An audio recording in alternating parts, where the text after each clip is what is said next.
विद्यार्थी मित्रांनो, नमस्कार. या माझ्या यूट्यूब चॅनलमध्ये मी आपल्या सर्वांचं स्वागत करतो. या व्हिडिओमध्ये आपण एन्व्हायरमेंटल स्टडीज या विषयांतर्गत विविध मुद्द्यांचा अभ्यास करत आहोत. ज्यांनी अद्याप चॅनलला सबस्क्राईब केलं नाही अशांनी चॅनलला सबस्क्राईब करावं, जेणेकरून नवे व्हिडिओज तुम्हाला लगेच त्याचं नोटिफिकेशन मिळत जाईल. म्हणून तुम्ही सर्वांनी सबस्क्राईब करा अशी सुरुवातीला विनंती करतो. आणि आज आपण आपल्या नव्या टॉपिककडे जाऊया. हॅबिटॅट लॉस, अधिवासांचा ऱ्हास. Habitat loss refers to the process by which natural habitats are rendered unable to support the species that originally inhabited them. This phenomena occurs due to various human activities and natural processes, leading to the degradation, fragmentation, or complete destruction of ecosystems. अधिवासाचा ऱ्हास याचा अर्थ नैसर्गिक निवासस्थानांची अशी प्रक्रिया ज्यामुळे ती मूळच्या प्रजातींना समर्थन देण्यास असमर्थ बनतात. ही प्रक्रिया मानवी हस्तक्षेप आणि नैसर्गिक प्रक्रियांमुळे उद्भवते, ज्यामुळे परिसंस्थेचा ऱ्हास, परिसंस्थेचं विखंडन किंवा संपूर्ण विनाश होतो. What are the causes of habitat loss? अधिवासाचा ऱ्हास होण्याची कारणे काय आहेत? Deforestation, the large scale removal of forests often to clear land for agriculture, logging, or urban development. This practice disrupts ecosystems and eliminates the habitat of numerous species. जंगलतोड, बहुतेकदा शेती, वृक्षतोड किंवा शहरी विकासासाठी जमीन मोकळी करण्यासाठी मोठ्या प्रमाणावर जंगले काढली जातात.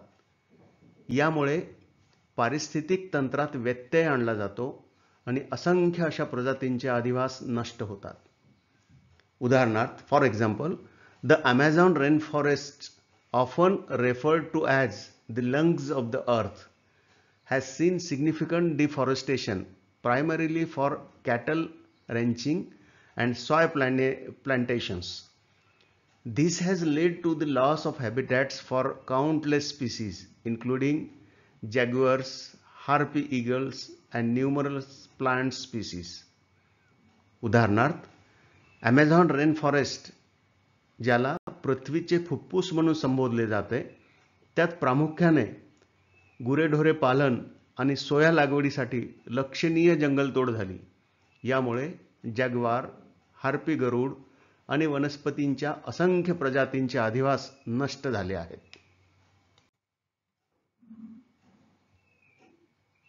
The another cause of habitat loss is urbanization.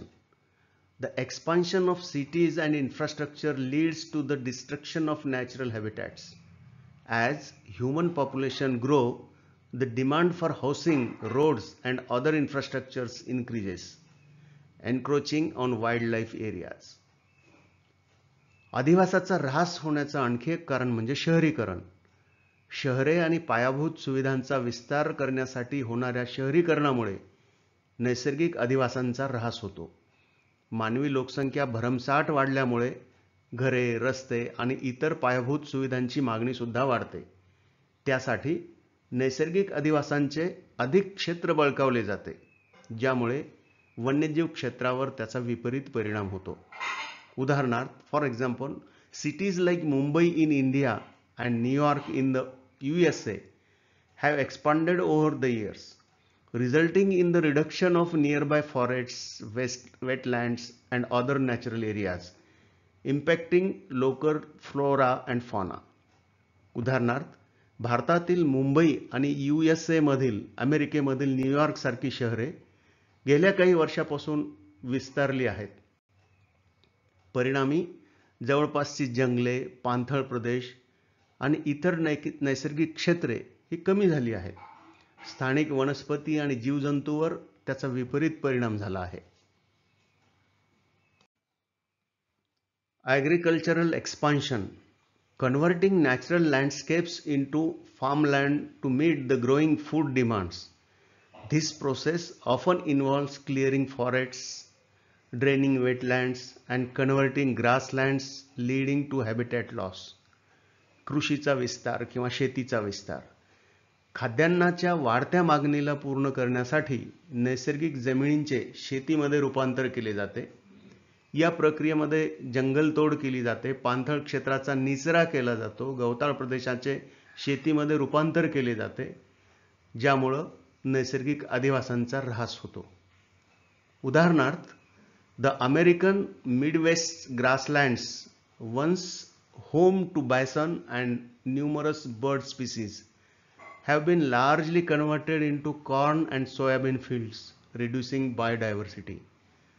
अमेरिकेमधील मिडवेस्ट मध्य पश्चिम मधील गवताळ प्रदेश एकेकाळी बायसन आणि असंख्य पक्ष्यांच्या प्रजातींचे घर त्या ठिकाणी होते, पण मोठ्या प्रमाणात मक्याचे पीक आणि सोयाबीनच्या शेतात त्याला रूपांतरित केल्यामुळे तेथील जैवविविधतेचा ऱ्हास झाला आहे. The another cause of habitat loss is climate change. Changes in global or regional climate patterns, primarily due to increased levels of atmospheric carbon dioxide produced by the use of fossil fuels. Climate change can alter the habitats of many species, making them inhospitable. अधिवासाच्या ऱ्हासाची जी कारणे आपण पाहत आहोत, त्यात आणखी एक कारण म्हणजे हवामानात होणारा बदल. प्रामुख्याने जीवाश्म इंधनांच्या वापरामुळे निर्माण झालेल्या वायुमंडलीय कार्बन डायऑक्साईडच्या प्रमाणातील अतिरेकी वाढीमुळे जागतिक किंवा प्रादेशिक हवामानामध्ये बदल झाला आहे. आणि या हवामान बदलामुळे अनेक प्रजातींच्या अधिवासांचे परिवर्तन झाले, त्यांच्या अस्तित्वाचा प्रश्न निर्माण झाला आहे. उदाहरणार्थ, the melting of polar ice caps due to rising global temperatures affects the habitats of polar bears, seals, and other Arctic species, forcing them to adapt, migrate, or face extinction. जागतिक तापमानवाढीमुळे ध्रुवीय हिमनद्या वितळल्यामुळे ध्रुवीय अस्वलांचे, सील्सचे आणि इतर आर्क्टिक प्रजातींच्या अधिवासांचे परिवर्तन झाले आहे, ज्यामुळे त्यांना एकतर अनुकूल ठिकाणी स्थानांतरण करण्यास भाग पडले किंवा त्या प्रजातींचा नामशेष झाला आहे, नष्ट झाले आहे त्या प्रजातीच. Pollution is the main cause of habitat loss.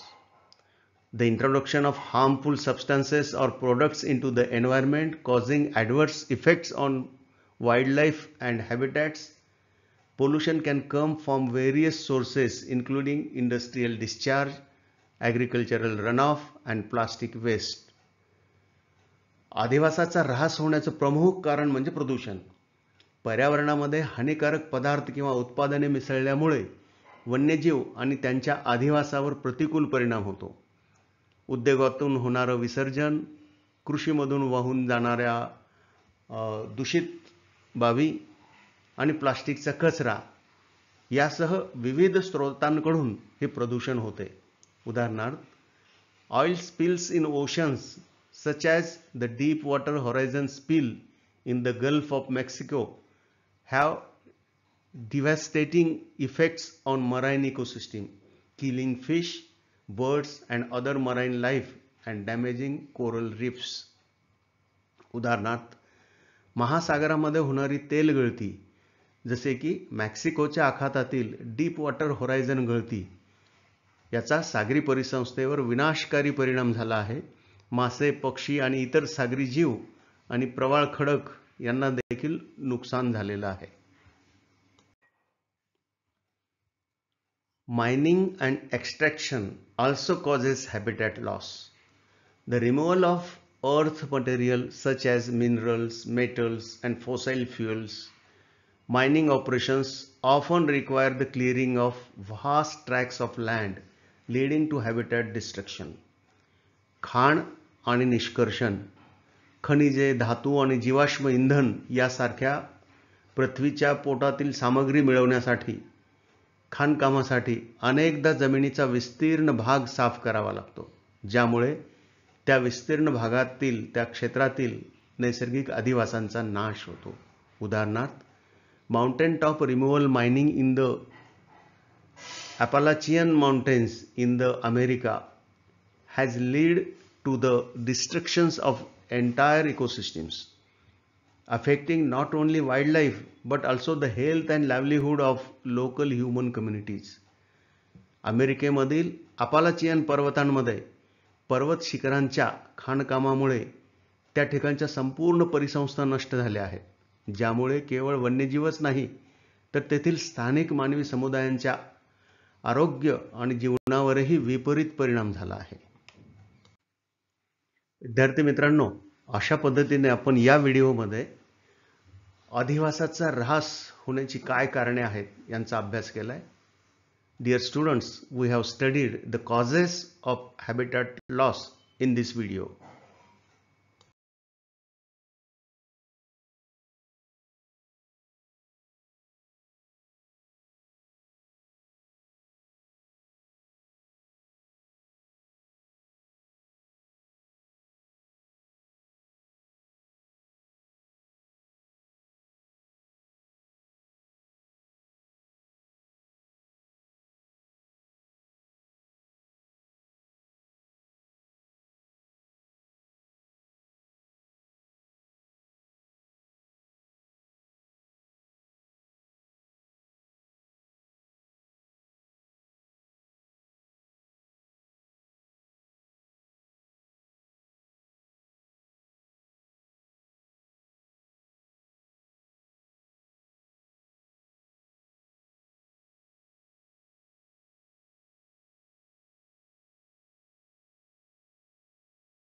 संपूर्ण व्हिडिओ काळजीपूर्वक पाहिल्याबद्दल धन्यवाद. मित्रांनो, या व्हिडिओवर आधारित वस्तुनिष्ठ प्रश्नांची मालिकासुद्धा मी या चॅनलवरती प्रसारित केली आहे.